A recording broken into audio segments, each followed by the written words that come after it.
कल हमने आपको सिखाया था गुणज और गुणनखंड क्या होते हैं। आज हम लोग जानेंगे गुणनखंड के आधार पर संख्याओं के मुख्य भेद। पहला, भाज्य संख्या, इंग्लिश में जिसे कंपोजिट नंबर कहते हैं। दूसरा, अभाज्य संख्या, प्राइम नंबर। तीसरा, सह अभाज्य संख्या, को प्राइम नंबर। और चौथा, द्विअभाज्य संख्या, ट्विन प्राइम नंबर। भाज्य संख्या यानी कंपोजिट नंबर, वैसी संख्याएं जिनके दो से अधिक गुणनखंड हो। यदि आपको गुणनखंड के बारे में नहीं पता हो तो आप हमारे वीडियो के चैनल के वीडियो पे जाकर गुणनखंड के बारे में जान सकते हैं। आइए दोबारा दोहरा लेते हैं। वैसी संख्याएं जिनके दो से अधिक गुणनखंड हो उसे भाज्य संख्या कहते हैं। जैसे 4 के 1, 2, 4, 6 के 1, 2, 3, 6 आदि, 8, 9, 10, 12, ये सारी संख्याएं भाज्य संख्याएं कहलाती हैं। और भी बड़ी बड़ी संख्याएं भाज्य संख्या हो सकती है। आइए जान लेते हैं 1 से 100 तक के बीच में आने वाली भाज्य संख्याएं कौन कौन हैं।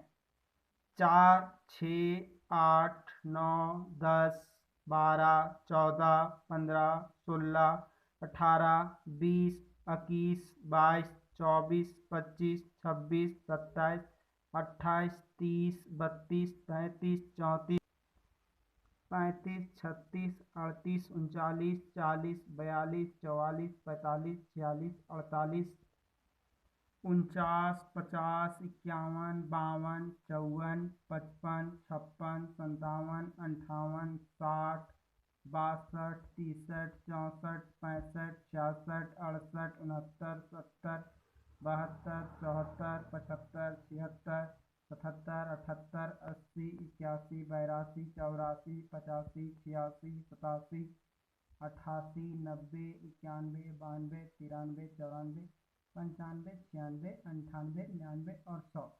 ये सारी संख्याएं 1 से 100 तक के बीच में वैसी संख्या है जो अभाज्य है, यानी इनके 2 से अधिक गुणनखंड है। अब दूसरा टॉपिक हम लोग जानते हैं अभाज्य संख्या, जिसे प्राइम नंबर कहते हैं इंग्लिश में। वैसी संख्याएं जिनके 2 ही गुणनखंड हो, मतलब ना 2 से ज़्यादा ना 2 से कम। तो ऐसे भी समझ सकते हैं जिसका गुणनखंड 1 और वह नंबर स्वयं हो उसे अभाज्य संख्या कहते हैं। जैसे 2, 3, 5 आदि। आपको पता होगा 2 के गुणनखंड 1 और वह नंबर स्वयं 2 है, 3 का 1 और 3 है, 5 का 1 और 5 है। आइए अब इसी प्रकार हम 1 से 100 तक के बीच में आने वाली अभाज्य संख्याओं का भी लिस्ट देख लें।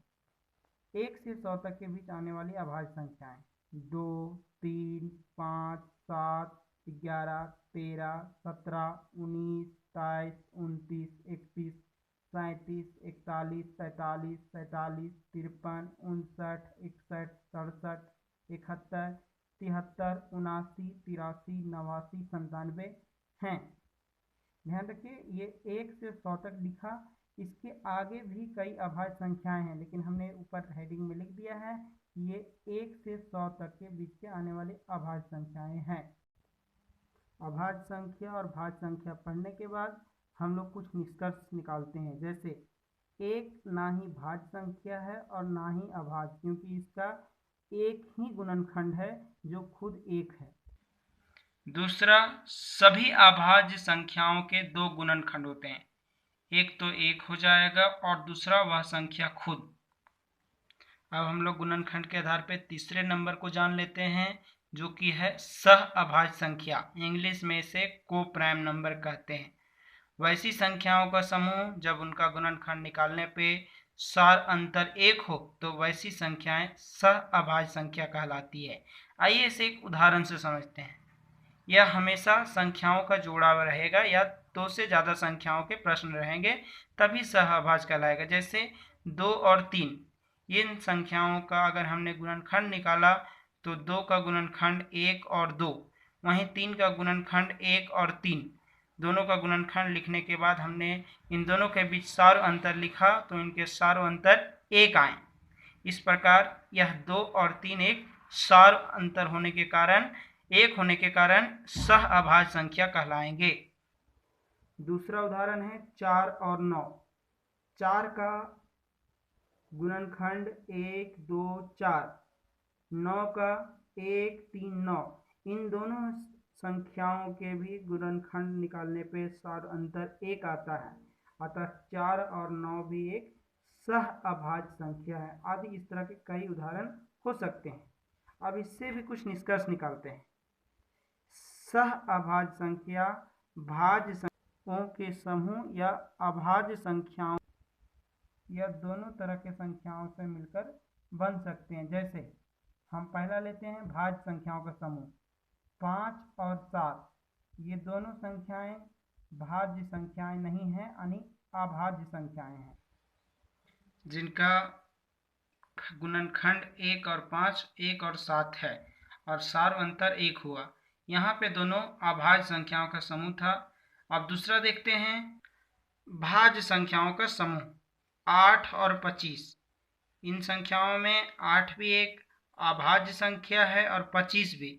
इनका भी गुणनखंड 1 2 4 8 है और 25 का 1 5 और 25। दोनों चूंकि भाज्य संख्याएं फिर भी आपस में सार अंतर 1 होने के कारण सह अभाज्य संख्या कहलाएंगे। तीसरा भाज्य और अभाज्य संख्याओं का समूह। जैसे 7 एक अभाज्य संख्या है, वहीं 8 एक भाज्य संख्या है। इन दोनों का भी सार अंतर 1 है। इस प्रकार हम कह सकते हैं कि सह अभाज्य संख्या भाज्य संख्याओं का समूह, अभाज्य संख्याओं का यह समूह या भाज्य अभाज्य दोनों प्रकार के संख्याओं के समूह से बन सकता है। आइए जान लेते हैं सह अभाज्य संख्या के कुछ उदाहरण। जैसे 2 5 7 9 11 13 8 15 आदि। इस तरह के कई और संख्याएं सह अभाज्य संख्या हो सकते हैं। सह अभाज्य संख्या हमेशा एक से अधिक संख्याओं से मिलकर बनता है। अब नेक्स्ट जो है वो है द्विअभाज्य संख्या, जिसे हम ट्विन प्राइम नंबर इंग्लिश में कहते हैं।